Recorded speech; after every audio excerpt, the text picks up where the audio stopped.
I think Stereolab is some kind of contradiction, using like chanson songs, chanson like old French music, something like that, and Tim like do this. Yeah, I don't see it as a contradiction, but more as a complementarity and as an exchange as well.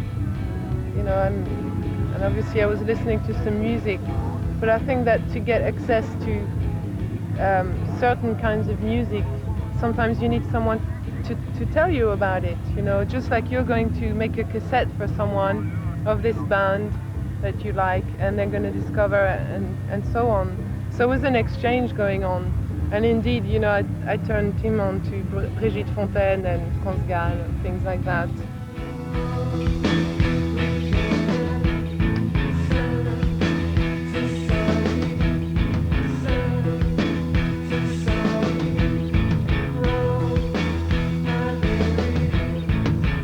Personally, I like contradictions in music, and I like paradoxes or whatever. I think music should be like, you know, a juxtaposition of different kind of elements all working together, you know. And maybe sometimes some of the most interesting music is things that really shouldn't work together, that actually do, you know. But having said that, I don't actually think that what we do, the vocals and the music, is incompatible or contradictory or whatever at all. I think it's very naturally and organically, I think.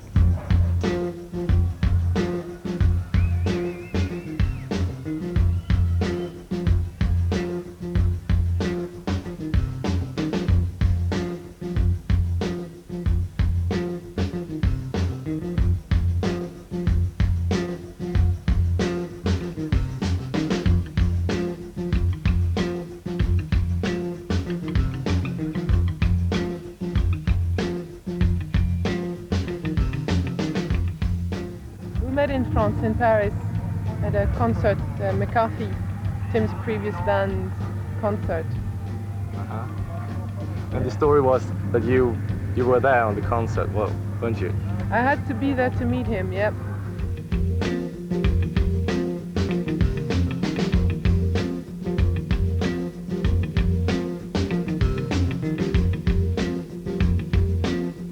Yeah, she just spoke to me and she showed me around Paris the next day, and it was kind of no big deal really in the beginning. But I found out that Laetitia really wanted to do music, and I think it's very difficult in Paris. It was very difficult then.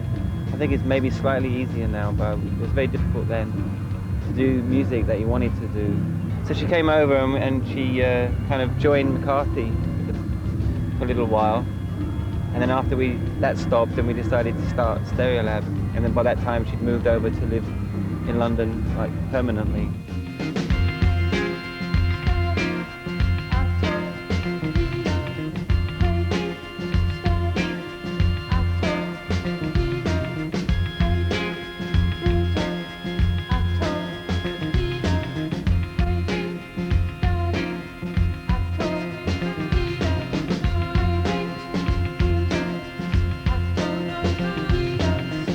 read that you've done a project with an US artist called Charles Long. Is that so? Yes, yeah. It was about someone who had an idea. He makes sculptures, kind of amorphous sculptures, very colorful. I'm sure in Sweden he would be well liked because of the shapes. Some of them are very extravagant, but it's always simple. You know, it's very simple and accessible and colorful. And he sculpts along to music, to Burt Bacharach, to all this, and to our music also, the softest aspect of Stereolab. And that's it. He wanted to combine music and his sculpture. So he had an idea of putting a socket, a headphone socket, into the mold, and it worked. You know, you could do it and you could plug in. So he asked us in a very, very simple fashion, would we do it? He came over to London and explained what he was about, and it sounded also charming and simple that we're like, well, yeah, okay, we'll do it. For me, it was like, I looked at some of the work, and I wanted to do music that was not like art gallery music, not like Brian Eno. I wanted it to be like round and pink and soft, and also had a loop, you know, like a melodic loop. So I just listened to the end of Raindrops Keep Falling on My Head, and I decided this song that stops and starts and goes around and round. But I had it in my memory as being much more complicated than it actually is. When I eventually listened to the song, I was quite surprised to see that it wasn't really as developed as I imagined. But that was a kind of central idea, and then I just kind of wrote a series of small little music kind of vignette things and just looped them. Because you had to like plug in the headphones at any point in the music. You don't start at the start, you start in the middle, you know. So it was an interesting idea, I think, and people seem to like it. I remember the first day, the opening, it was very crowded. This next song is called French Disco.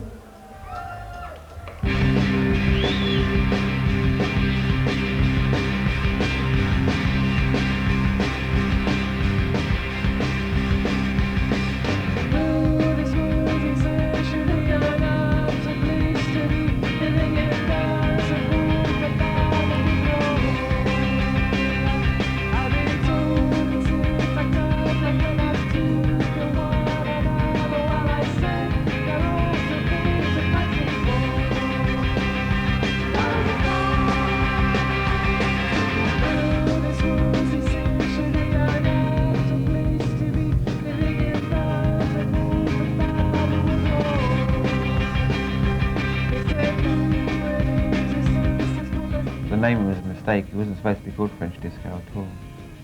It was just a stupid working title we have. We have like working titles for all of our songs. Like just a band that you might sound like or somebody thinks. It's usually a derogatory term, you know.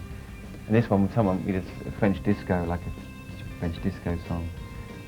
And then when we recorded it, I hated it so much that I wasn't going to put it on any records, but we went to make an EP and we only had 3 tracks. So so we had to put a 4th one on. I wanted to put 4 tracks. So okay, put it on the EP then. You know. And what's the title? Well, we haven't got a title, French Disco. Well, that'll do. Can't stand it, you know. And then it ended up that people started playing it all the time.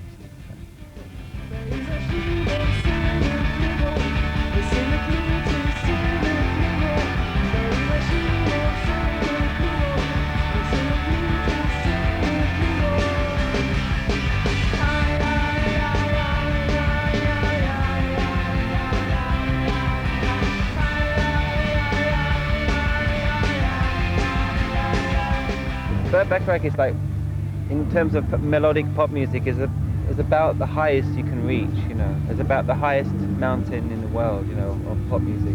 Along with Brian Wilson, Phil Spector, yeah, Ennio Morricone. It's about as high a mountain, you know, as you're going to get to the stars, really. And I find that this music is as good to me as any music ever created in the history of the world, you know. It's very focused.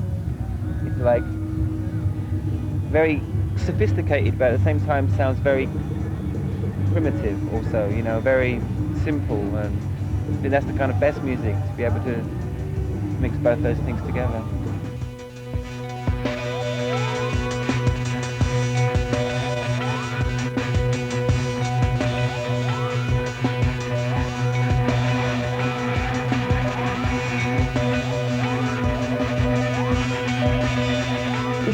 great instrument because you can go from the highest frequency to the lowest, you know, and in the middle you can filter things.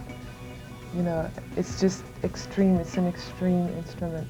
And you can make very mellow sounds, very soft sounds, and very, you know, sounds that sounds like someone screaming their guts out. But like to me, instruments are just what you make of them. You know, if you have imagination, you can make really interesting music with an ashtray or a rubber band, a microphone, you know, whatever. It's just a question of imagination. And these sounds have a kind of give you a head start because I think for me they're interesting already. And I can sit and play these instruments for like hours and just laugh at the sounds and be kind of amazed by them. We've had a lot of members in our band. We've had like 15 members altogether, and all friends really, all friends that, you know, came in, did their contribution and left, usually to form their own bands or to carry on with their own bands. It's good because we manage throughout the people to kind of keep the sound. You know, I think we're replaceable in a way, you know. Dispensable. No, but I like that idea as well, that, you know, several people can do the same job and bring in the same amount, you know, still bring in something. You know, I mean, obviously if someone else was writing the songs, well, maybe it would, you know, maybe what I'm saying wouldn't be too justified anymore. But I think a sound can be stronger than the people, you know, who join in that.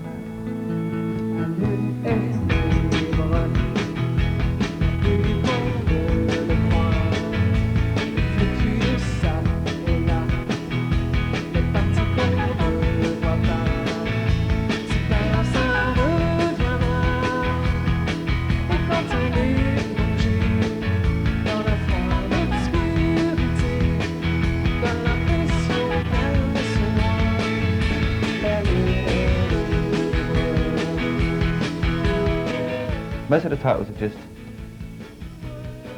like interesting words put together in a way. They don't necessarily mean anything. They just sum up what a record sounds like, but in a more like a poetic way, a metaphor, really. Like Emperor Tomato Ketchup. Yeah, just like, to me it sums up the music. Mars Zodiac Quintet. It just sounds like the music on the record, but it doesn't actually tell you what it sounds like at all. And to me, in my head, it describes the music. It doesn't actually give you the whole picture.